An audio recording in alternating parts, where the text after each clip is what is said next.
மாவட்டங்களுக்கு 200 யூனிட்கள் கட்டணமில்லா மின்சாரம் வழங்கும் ஆணையிட்டுள்ளார்.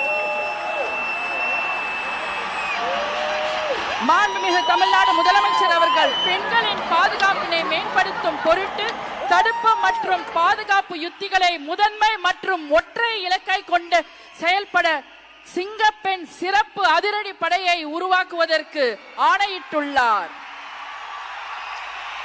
தமிழ்நாட்டில் போதைப் பொருட்கள் தொடர்பான குற்றங்களை கண்டுபிடித்து கடுமையான நடவடிக்கைகளை எடுக்கும் பொருட்டு அனைத்து மாநகரம் மற்றும் மாவட்டங்களில் போதைப் பொருட்கள் தடுப்பு படை அலகுகளை உருவாக்குவதை குறித்து ஆணையிட்டுள்ளார் மாண்புமிகு தமிழ்நாடு முதலமைச்சர் அவர்கள்.